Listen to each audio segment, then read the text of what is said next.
All right, welcome to RSG One Mic. Tyler's show is Who's Got Next? Yeah, it's been a crazy first weekend in March Madness, but before we get to that, I got to start with the youngin'. I've heard, do we have to stop every 20 minutes and let you go check your social media for Twitter? We just need to clarify. You know, Hank and I don't know. I heard from our new Arizona Cardinal coach that, you know, we have to make sure that we do that with you young folks. Stop every 20 minutes so y'all can check y'all social media. Do we need to do that, youngin', before we get started? No, that's a ridiculous rule. But speaking of rules, have you heard of the new NFL rule changes? They taking crackbacks out the game. That's crazy. Well, I'm here, but you know, part of the game is they're trying to preserve the game. So I understand about the crackbacks, everything else. I love that. I've been a recipient of a couple of them. They don't feel good, but you know, they're the ones that make all those hard hit tapes go. But I heard some of the reaction from some of the hard hitters. You know, you're gonna have to make your adjustments unless you're ready to pay that fine. All right, Hank, how you doing, man? Welcome to the show tonight. How you feeling? I'm feeling good, but you know, I think that after the show tonight, I'm gonna go down here and put about a couple of $100 on Joanne Fabric stock, because I believe that the next thing that the NFL is going to do is start to make flags for flag football now. So I want to get in on that, you know. So I figure they might go through a couple of bolts of fabric a year to make them flags, since they're making the game so damn soft. And I want to get in on some of that while it's still football. You know what I mean? Oh my goodness, NFL, boy, they can't make it. They've been in the news, and I'm wearing my Pittsburgh Steelers shirt here because I just want to say that's my quarterback. That's I'm supporting AB. That's my receiver, Juju Shoots. AB is still throwing stones. Like, he got paid, went to Oakland, did all of that, and he's still throwing. I mean, hate. He got to slow down. I thought it was about the money, AB. You got paid. Now you going after the youngin' who you mentor just because he trying to develop his own relationship with Big Ben Roethlisberger, taking Ben out the show. So I got to, you know, this is from my man Tomlin. As Tomlin says, you know, Tomlin was like, you know, he doesn't listen to all that other stuff. He don't listen to the noise outside. He'll listen to former players. That's what we're doing, Mike. We're not listening to any of that. I'm with you today. But tonight, the show is Who's Got Next. But we're going to go into the open mic. The open mic is where we spend time, you know, talking about some of these issues that's kind of bubbling up in sports before we get into the heart of our show. We want you to always go to realsportsguys.com. If you want to check us, connect with our social media platforms, see what we have posted up there on the blog. We're going to have a number of things happening here over the next few weeks. And so we want to make sure that you can connect with us anytime, and you can get to everything from realsportsguys.com. So make sure you go and do that. But in the open mic session tonight, retirement, anyone? It seems like retirement's a new move for folks. You know, all kinds of stuff is happening. And so now Conor McGregor, through a tweet, says he's retiring. Hank, do you believe Conor's done? No, I don't. And you know, I did some research on this, but it makes sense that Conor McGregor can kind of like lay low right now, just so that he can, you know, get himself ready for that next big payday. You know, if you look at Conor McGregor as it stands today, he's 30 years old. He's got his health. He's still got a lot of his fame and bravado. He's worth today $115 million. All right. There's really nothing for Conor McGregor to do out there outside of just kind of like build himself up. You see what I'm saying? And we've seen this happen before, especially when we're talking about, more so when we saw it in boxing, but now we're starting to see it in MMA and the UFC and everything else, where let me take a hiatus. I'll call it a retirement. I can call it anything else. And I'll have you come to me, okay, with your checkbook for that big fight, for that big payoff, okay? It don't need me going in here and having all these little menial fights and beating up my body and stuff when I can go out here and play a little bit with this cash. You know, all they have to do is mention his name somewhere. He's just got to get the right opponent.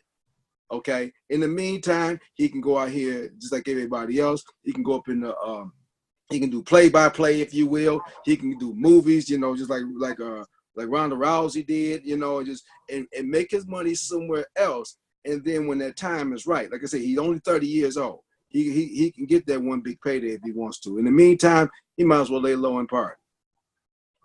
Darnell, what's your thoughts? You're a combat sports guy. What's your thought about Conor? He's not gone. He retired. In my opinion, he retired just to sort of try to get more money out of the UFC. Exactly. Before I heard Conor McGregor, he wanted to get like a almost like a part ownership deal with the UFC. He wanted the ownership stake, and Dana White wasn't budging on that. So I think that's something he's trying to play hardball on, because he's like, well, I'm a pay-per-view star, so maybe if I retire and go away for a while, you're gonna want me to come back, and I can get what I want. But on top of that, we have it seemed like as soon as he announced his retirement, news came out that he has been accused of sexual assault. So maybe it was a thing, I'm gonna get out the game before this news come out, and then I'll get cut from the roster and fired or something like that. I don't know. That's the craziest of the beauty of the UFC is that the fans get the fights they want for the most part when they want them. The hard part for the UFC is that for the fighters, because it's basically, let's call it what it is, at least even though there's other companies out there in the game, UFC is the game. It's basically got a monopoly on the game. They basically hold a lot of cards for the big money, and they can control. The reason why they can be so successful and lucrative, and for their investors, is they control how the salary works for the help, for the people who are actually out there, the actors, the folks who are the talent, are controlled almost like some of the actors are in television when it comes to sports games. So Conor is trying to push that up, but I think he learned a lot. The fight he had with Mayweather exposed him to what the game could be. If you notice, he and Floyd there wasn't a lot of animosity after fighting. Somewhere there's more admiration and connection. He saw Floyd and how Floyd did that game and how free Floyd could play the game. All right, enough of that. Gronk tapped out. Incredible career, we can probably say, dealt with injuries. Even coming out of college, the injury thing was a question mark when he came into the league. But, when he was healthy, you could say there was no one better running routes, not just as a tight end, but, running routes in the way he blocked. I'll start with you, Darnell. When you heard Gronk was retiring and just kind of where do you place him, particularly in as good your perspective as, someone who is more recent generation in terms of how you might view him. What's your view of Gronk? I view him as possibly, one of, if not the best tight end of all time. He's pretty much unguardable, especially in this ticky-tack game of football that we have now, where you can't necessarily hit like you used to. But most of these guys, they don't want to hit. They wouldn't really want to hit him. Because when he gets in the secondary, you got a guy like in Gronkowski that's like 6'7", 265. He's actually punishing guys that are running downhill. Something that we've seen tight ends that were like that, but not in this game today, in my opinion. So when I heard that he retired, I thought that it was a good decision because he's definitely dealt with a lot of injuries in the recent past, and he's made his money. He has his Super Bowl ring. He's probably going to go into the Hall of Fame. So I can't question him for preserving his body and, looking out for his quality of life after the game. Hank, what's your opinion? You got a little longer window when it comes to tight ends and Gronk in terms of historic. I love Don Kramer, but you also got Hank, the longer window. That's right. And I think that for what Gronk did in New England with Tom Brady, who is arguably one of the best quarterbacks in the league, I think he had a fine career. I think that because he had Tom Brady, it helped him. In 2014, he became the comeback player of the year, but he's been plagued by injuries. And he had talked about and contemplated retirement last year, came back, but this year won a Super Bowl, and so he's going off for right into sunset. Is he a great tight end? Yes, he is a great tight end, probably one of the greatest tight ends of his era. One of the greatest of all time, I have to beg to differ. because there's some tight ends out there that, you know, a lot of these youngsters, a lot of these folks in the last 10, 15 years ain't never seen that if they played with Tom Brady, I promise you, okay, you got one in right now that's on there with Skip Bayless, Shannon Sharp. Shannon Sharp was one of the baddest tight ends that ever played a game, okay? Tony Gonzalez, who never won a Super Bowl, but again, one of the finest tight ends. Then these guys are the kind of tight ends that Kellen Winslow Sr. Huh?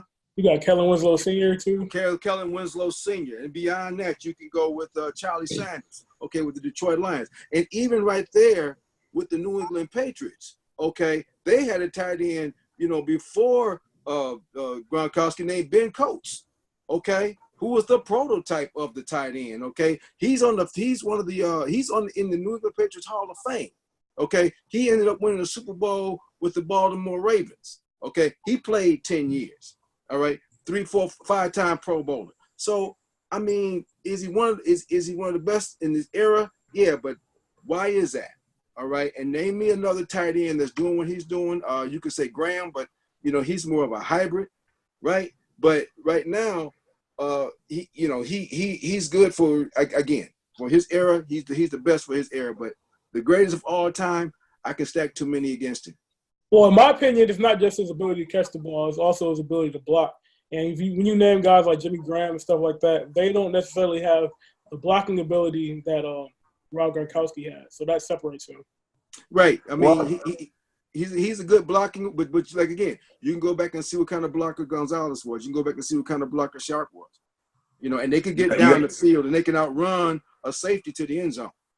Yeah, you're not talking about you talking about people like Bavaro, who had a short career but was a tight. Mark Bavaro. Ozzie Newsome, who was probably the greatest as well. So what I would say is he's in the room. We've always had an argument about LeBron. Yeah. He's in the little room. You know, there's a Hall of Fame room for tight ends, and then there's a small room. He's in that small room. You know, now is he sitting at the head of the table asking for the big piece of chicken? Gronk might just beat everybody up and take chicken, but he might not be at the head of the table yet. But we know he's in the room. You know, old Ditka's still up in there too. Might say, hold on. We can't get Mike Ditka, who was great blocking and catching tight end. Exactly. We're gonna close out the one mic segment with something. If you've been following me on Snapchat or on Twitter, I've been going to these different games, particularly as we talk about gender equity and getting the women involved. Before we talk about March Madness, we always trying to remind you that the ladies are playing as well. And in the ladies' first segment, we got to feature Sabrina Ionescu, who plays for Oregon. Had a triple-double against Indiana.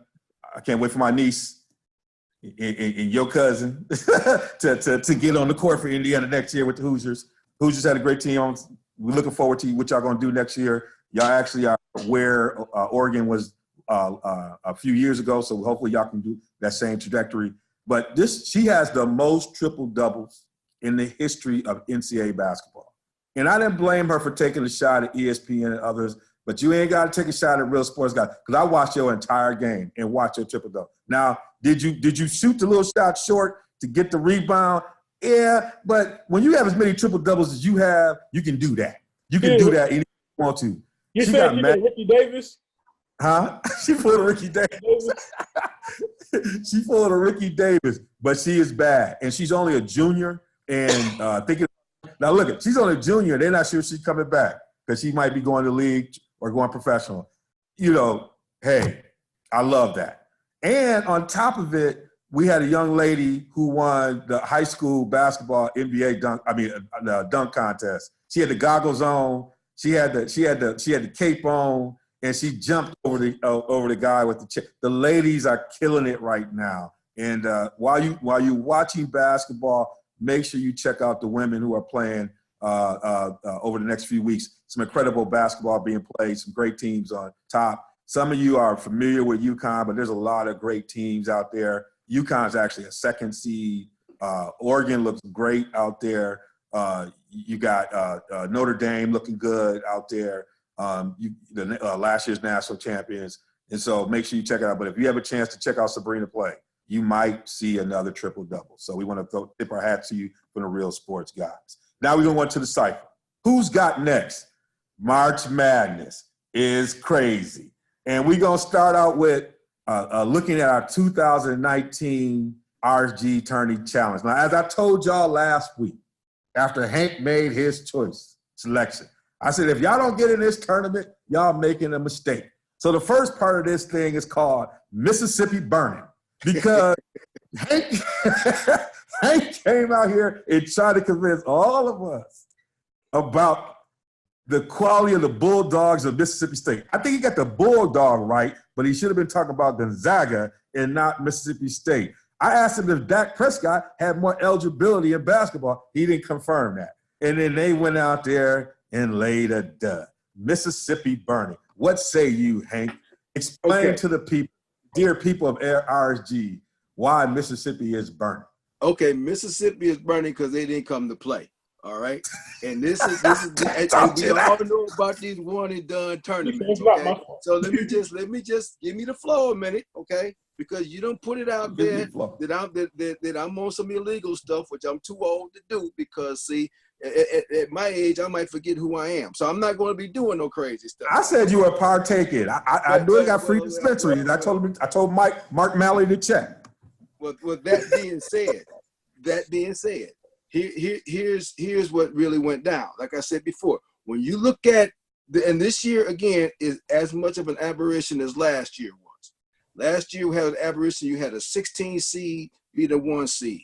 You had a team that nobody can't even identify today if it wasn't for that nun in Loyola Chicago making it to the Final Four. This year is an aberration. Why? Because it's pretty much followed chalk, and that is the fact that you've got all the ones and all the twos right now in the Sweet 16, okay? And that's just as much an oddity as what last year was. I was just simply trying to take the madness and in my best logical mind, who is going to be that one team? Now, I will admit to everybody out there, I picked the wrong team, okay? If hindsight is 2020, I should have looked at somebody like an Oregon, or I should possibly look at somebody like a Central Florida, okay? Because I don't think any of you thought that Mississippi State was going to come out there and lay a big ostrich egg against Liberty, okay? I figured you should at least get through that. So what they did was slap me back into reality before I even had a chance to sit down with my popcorn and my pop and watch the game. So I get that. I fully get that. But again, you have to understand, this is why they call this March Madness. And we all talked about it, not just that game, but how many of y'all had Kansas State losing? How many of y'all had some of these teams losing? You and the youngin, D, was going back and forth about your Badgers. Oh yeah, that's something I gotta talk about. And see, before I even had an opportunity to get into the Mississippi State game, your Badgers was gone. Okay, so this is what I'm talking about. See, I didn't. But I didn't have them going to the Final Four. Yeah, I had the Badgers going to the Final Four. I rolled that dice. I rolled the dice. I came up snake. If you'd have rolled the dice to the Sweet 16, I wouldn't say anything. You said the Final Four. Okay. Do you know? Again, I want you to look at what happened just this past week. Okay, if it wasn't for a bogus referee call and a ball just lipping out, the Duke team, who I said I was susceptible to a upset, would have happened against Central Florida. Okay, again, hindsight 2020. I felt that was going to happen. I picked the wrong team. I'm man enough to admit that. Okay, but it ain't over yet. Okay, maybe for me in this year, but it ain't over yet. Somebody else is going to get surprised. All right, before we move on, I have to go to Devon real quick because he getting on Hank, but his Wisconsin Badgers were left hapless. Ethan was viewed hapless in that game against Oregon, and he should. And like Hank said before, Ethan hapless. Ethan hapless. He should.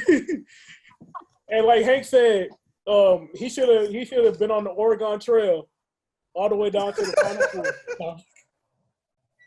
All right, Bill Walton, with the Conference of Champions. You over there, you in second right now. You're in second right now. We got Mark Mallory from Motown Lounge. Mark Mallory's Motown Lounge is a great Facebook page, mostly Southeastern Michigan focused stuff. We hope to get Mark on here soon. If he wins, he definitely gonna come on soon. He's the one I asked to test Hank.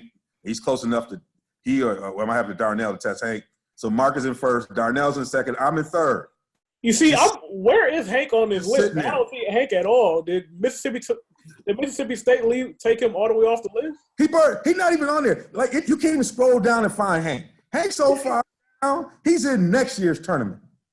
I am. Look, He's trying to start next year. I picked Indiana to go to the Final Four. That's how bad it is for me this year. Okay, the men's team. And they didn't even make the tournament. He's a year too early for this list that he has going. So that's his problem. That's his problem. I redshirted this tournament is what I did. Okay, that's what I redshirted this tournament. So what I should say, Hank, you try to give a good statement, but if it doesn't fit, you must have quit.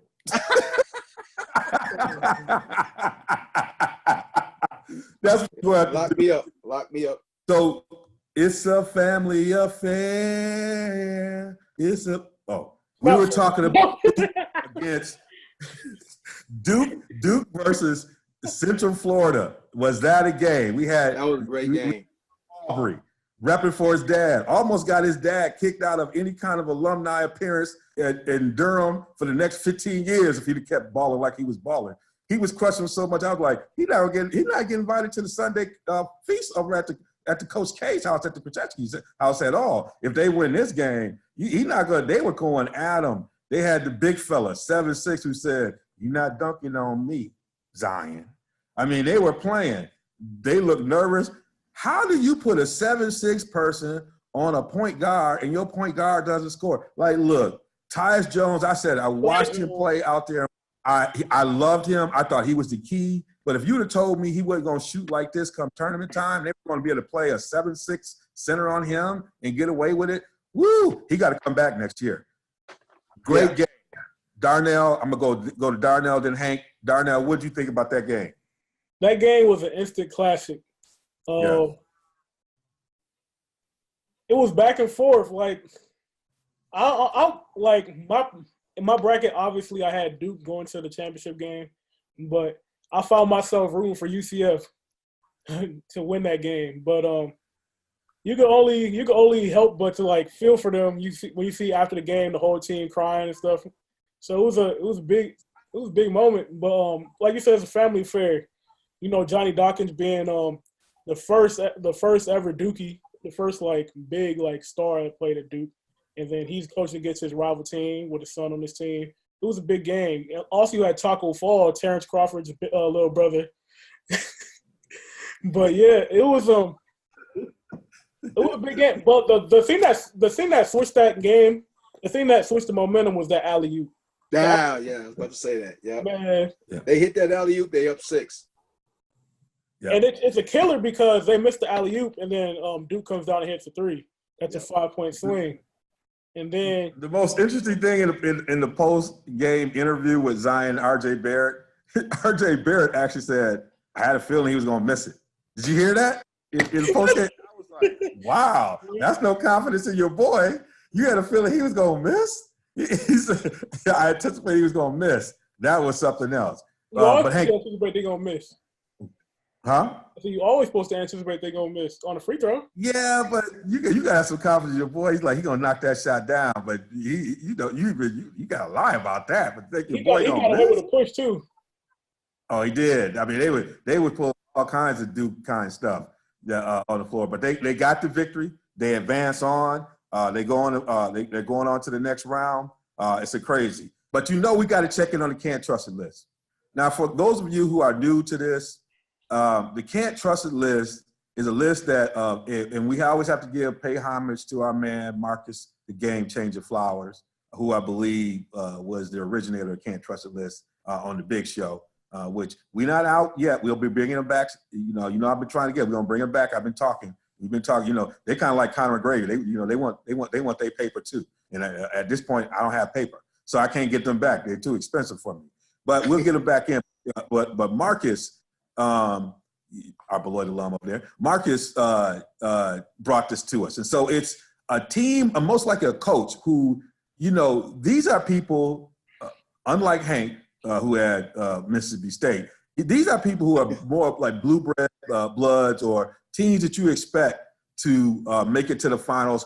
A lot of people putting their earnings on them, and they disappoint you every time. They get upset in dramatic fashion. They don't even make it to the next weekend. In some cases, you can almost schedule their coach on the CBS or TNT desk in a Sweet 16 game, looking polished and everything else because they're not going to be on the court, trying to get recruits and trying to convince them to come to their university so they can do it one more time. So we got the can't trust the list. We got to check in. Kansas, our perennial can't trust it superstars.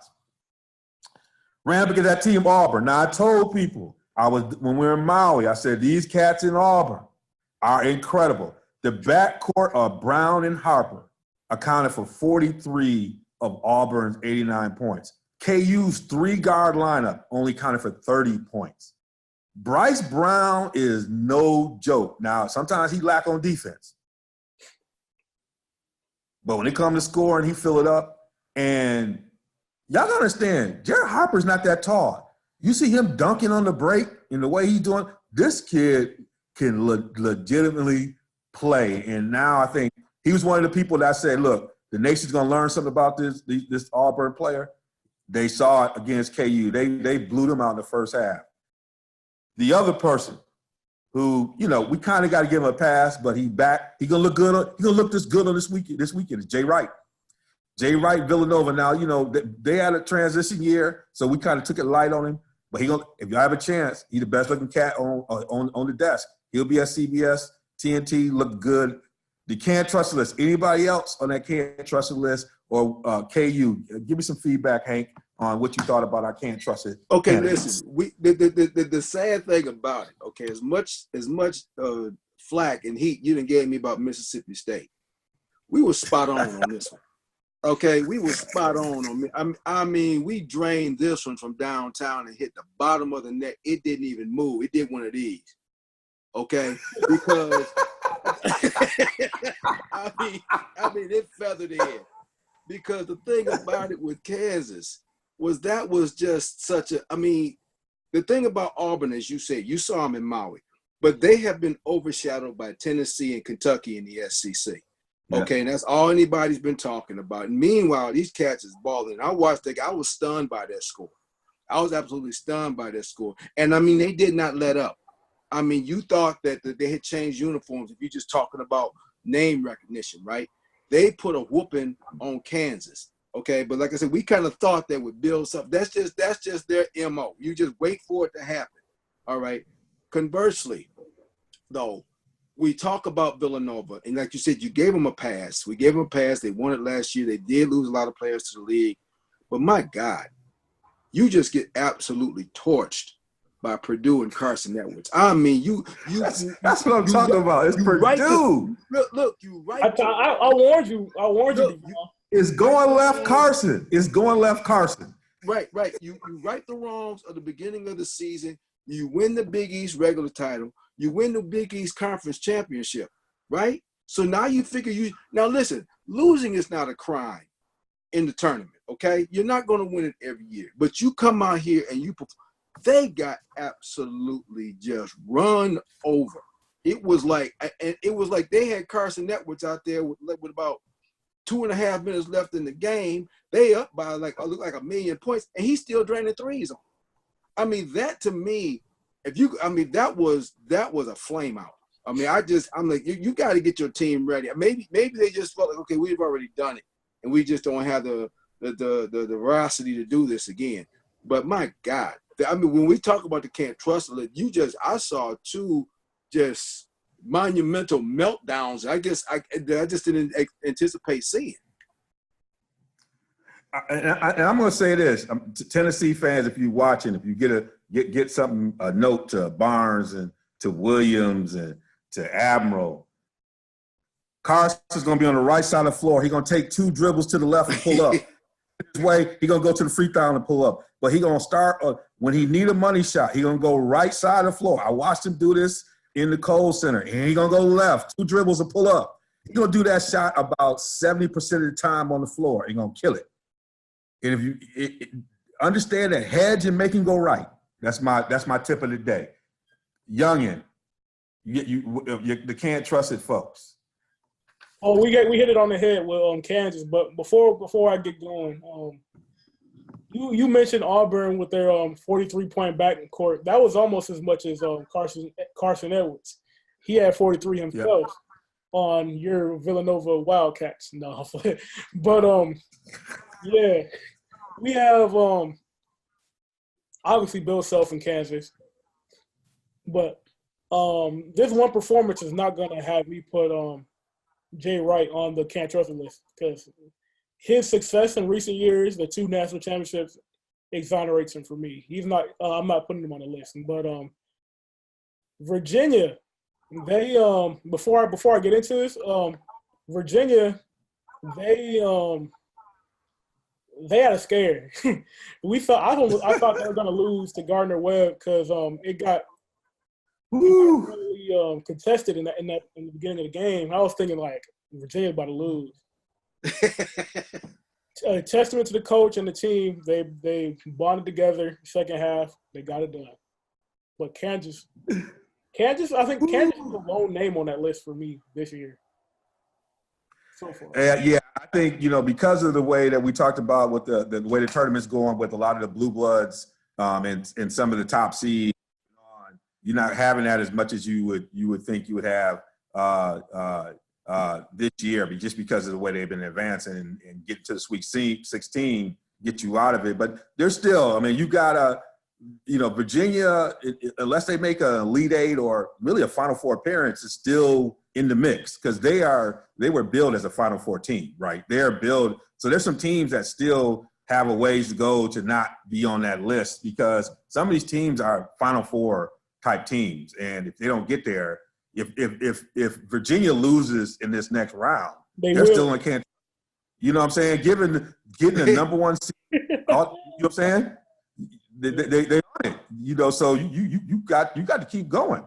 Now, one of the biggest cats was Ja Morant off the first game, who he did his work in that first game, but then ran into a buzzsaw in Florida State. My goodness. Florida State feels almost like them old Portland Trail Blazers, where you just came in. It's intimidating. They just long. Like you see them old Portland Trail Blazers, they all were long. Everybody was tall. It was like you going into a tree. They gave him and his team the business. Now I don't blame him. He kind of went in there with he had the only gun in the house and everybody else had to stand behind him and take the beating. But when are we going to give Leonard Hamilton some love? We have got to give Leonard some love. I apologize, Leonard. I apologize for not giving you that love. Your team is balling, and they're scary. Did y'all think – I thought that Ja would give them a little bit more of a game. No. Florida State Too much put it on them. Talk to me down there. Florida State, they have a deep team. They're not like Duke. Duke usually runs like 7 or 8 deep. But Florida State, they almost run 2 lines of players that can play. And Murray State being a mid-major, they feed off Ja Morant. And if Ja Morant has to sit down, the second unit is going to handle business for Florida State. So that's where a separation happened. And if you watch the game, Murray State was hanging in there for the first 5 minutes of the game. I think they were ahead. After that, you said to the first TV timeout? First 5 minutes to the first TV timeout, they were hanging in the game. They were hanging in there. They were hanging into that Taco Bell commercial. Oh, they're hanging in there that insurance commercial with Chris Paul and the mascot shooting everything in the room. Then and at that point, downhill. Woo! But he's still a top 3 pick though. He didn't lose any motion on that. And Florida State got the Zags coming up. This is going to be a hot one. But talking about that, huh? Let me say this though. Okay, you asked about Leonard Hamilton and getting some love. Yeah. The reason why he don't get any love is because he's the Jim Caldwell of college basketball. All right. That's a great one. That's a great thing. Is the Jim Caldwell of college basketball. Now his team get out and they get going, you can forget it. You might as well, drive home safe, ball game over. But if that game is close, and you go back and look at who they done played, well, if that game is close, they done played Villanova, they done played North Carolina, they done played Duke, okay? But something stupid happens in the last 2-3 minutes of a close game where somehow, all of that talent, all that length, okay, go back to when they played Michigan last year, all right? He just, for some reason, didn't just let the clock run out. Didn't put no pressure, didn't foul. Okay, that was a close game. You remember that? You remember that? And then when they go and ask him about it in the postseason, he gets an attitude. All right? Then you come back this year. He's got that team. They got a little bit more season and everything. Go back to the Duke game. Okay? The game where they lost by 2 points. Okay? Don't even guard the guy. Just stupid, just in-game decisions that just makes you scratch your head with all of this talent. This is why he doesn't get that love, because when that game is tight, like I said, if you take a team, you take Jay Morant out the game, the rest of the Murray State team cannot hang with Florida State. There's no coaching to be done there, okay? But you go up against a team where your coach can stay with you with talent, can stay with you as far as game and in-game strategy. All of a sudden, here comes the crazy stuff. It comes in, and this is that fan. Then he cops an attitude when you ask him about it, So he's got to get past that. Okay, again, he's the Jim Caldwell of college basketball. That's why he ain't got that love yet, because he does have a talented team, but there's some questionable stuff that happens. But as we said about Jim Caldwell, he got the winning playoff record. But he ain't getting the respect because he's laid back to the demeanor. Yeah. He's not getting the breaks that some of the other cats get. So when it's shown on local Beloit television, we're at home of Jim Caldwell, we saying that this is the cat that should get more respect than he's getting, but for some reason he don't get the same kind of breaks that other coaches get. Jim Caldwell needs to understand, though. I was here in Detroit, okay, with the Lions team, where I took my hat off and scratched my head and tried to figure out what y'all was doing. So you know what? I'm just being honest. I'm a referee. I call it like I see it. Okay. Oh man, I'm here. So you got me here. Good thing you in Michigan. I'm here. I got to do it at the pub today. All right, this is how we do it, real sports guys. It don't matter. That's why I bring them on. They say what they say. All right. Who's your new favorite team? Do you have a new favorite? I'm giving y'all a chance to reset. I know you messed up with Mississippi State. We ain't gonna mess you up. It's Mississippi burning. We gonna let that go right now. Clean slate. Hank, who do you got? Who's your team? Who's the team now that Mississippi State is burning? Let's look at these brackets, okay? Now, when you look at who's coming up now, all right, you got your Michigan State against LSU. You got Michigan against Texas Tech over here. Those are going to be some tough and intriguing games, all right? You go on the other side, you got Kentucky, all right? You got Virginia. Now you can arguably say that you got two teams over there that you could put on your can't trust it list. Okay, you obviously got Virginia there, right? And you could say that Calipari and them done dodged a couple of bullets already here, right? So that leaves you with North Carolina, who's been playing out their mind, and Tennessee, all right? Now, when you look at that path down there, I'm still going to stick with the Volunteers for one reason. They got an easier path to the Final Four right now. So I'm sticking with them simply on that alone. I think that there's going to be some bloodbaths. Y'all gonna stop disrespecting Oregon? No way. No. I'm not. I think Oregon is playing, but quite honestly, the talent level for Oregon. No, I'm not. Stop disrespecting them Ducks now. I'm not disrespecting the Ducks, but you have to look at the talent that they're going against right now. They're going against some thoroughbred teams right now. Okay, so They're now all thoroughbreds. We're going to 6-16. Right. But I'm just saying that from what you see coming in right now, I'm staying with Tennessee simply because the path to the championship for them, to me, is easier than anybody else. Okay. All right, Darnell, who you got, man? Well, I have my story, and I'm sticking with it. My favorite team, my favorite is North Carolina. I think North Carolina's going to win it all still. They have the best point guard in the left, in my opinion. A lot of people can argue for Cassius Winston. I wouldn't be too opposed to that either. But and I think my philosophy is, come tournament time, that's the time where point guards really take over, and they really have a big influence on the game. Well, I'm gonna say this. I told y'all from the beginning, I'm gonna stick with it. Them Zags. Saw them in Maui. Y'all getting to see. I told you we talked about Tilly, we talked about Rui, but now y'all getting to see Brandon Clark. They got too much depth. They got too many interchangeable parts. And so the Zags are still my favorite. But my new favorite, I have one team that I'm just saying, look, you need to just watch out and kind of let them go. Now, I would have said Virginia Tech, but Phil T sent me a dissertation about Virginia Tech, telling me why they're going to win, why they're going to beat Duke. And I was going to go with that. But I'm going the team I've been yelling since I was in Maui, them Auburn Tigers. Them Auburn Tigers. That backcourt, the NCAA tournament is about guards. And in this game against your Tar Heels, Tar Heels may prevail, but I'm going to tell you right now, Bryce Brown, Jared Harper, strictly business. They're like EPMD, strictly business. And they got that shock the world mentality. They can put points up with anybody. They can get up and down the court. That's going to be a great game.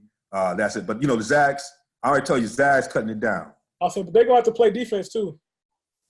It don't matter. They're going to outscore you. You got to play defense, too, when you play come win it. All right. We kind of talked about the matchup that we want to see anyway, but I'm going to hit this before we go to the drop the mic. Is there a name that's ringing out that Main Street folks are finally getting to hear that surprised y'all? Joe White? Is there a name of a player that most people hear, but y'all watched them perform that's kind of ringing out? I'll start. I'll go back to what I was saying about Brandon Clark. I had a chance to see him play, but the way he's playing in this tournament and the way he's dominating in this tournament is incredible. I mean, it's just like, you have to think, like, their best player hasn't really had the person I said was going to be most outstanding player hasn't had a marquee game yet. He hasn't had to because this guy is just performing. He's doing everything on both ends of the court. He's someone I think people, and his stock is going up rapidly as folks are watching him play. So that's the kid I'm going to start with. Darnell, do you have someone that you think is making a run onto the mainstream? Well, you stole mine. I was going to say Brandon Clark, but since you said Brandon Clark, I'm going to say Kenny Wooten. I thought you were going to go with Oregon Duck. No, I was going to go Brandon Clark, but I am going to go Oregon because you asked. So I got Kenny Wooten from Oregon, number 14. Yeah, Wooten. My goodness. 7 of them. And he hits threes on the other end. I mean, man, they put a dunk clinging on Wisconsin. The oop game was off the chart. It was like I said they ran into college basketball version of Errol Spence. Body blows, boom, boom, boom. All right, Hank. Listen, who you got? You got to go with. Listen, now I know he wasn't in the tournament for long, but Ja Morant made a name for himself. You had people after that game talking about him going first overall in the NBA next year. All right, over.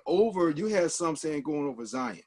All right, that's saying something because I mean it's like for the casual fan who didn't know who Ja Morant was, right? Like you said, he was balling. He was a one-man show. But as far as that, because Murray State didn't do him no justice. But just all of a sudden, out the blue, here's somebody else you done heard from outside of Zion Williamson, who now is put up there. They're saying that his game is Westbrook-like, So that was kind of stuff I was hearing. I was like, wow, this kid really did something. And I'll tell you another name that Taco Fall. I mean, the guy could move. I mean, we you don't see stuff like 7'6", 7'6", and doing his thing. I hate that the referees just didn't swallow the whistle and let him stay in there for them last few seconds of the game. That was the most just, huh? I think he was in the restricted area, so Zion only knocked over 2 guys before he got to the rim. That's another story for another time. And RJ pushed somebody in the back, but that's okay. Oh, That's yeah. another. Yeah, But see, oh yeah, and going back to John Morant, and Zion Williamson, both from Carolina, they Yeah. they were AAU teammates. So that's something to look for in the future once they hit free agency. Maybe, yeah, maybe they're we doing might pick up a that super team. collusion thing. Yeah. There's no collusion though. Well, Remember that. It's all down there. Shout out to Florence, where Zion was saying that's what we learned to play on the court in Florence down there. We know we've been down there. So, hey, we're going to close out. You know how we got to close this out. We got to close this out with my man, no other, my big brother, Hank Davis. Put them glasses on. Wait a minute. All right, y'all. Listen here. We've spent this entire show talking about hoop. We know that we got the games coming up. We got the Final Four coming up next week. Spring is in the air. But listen, I'm not concerned about that. Spring was supposed to have been initially last week, but the official start of spring is tomorrow. And you know why that is? It's real simple.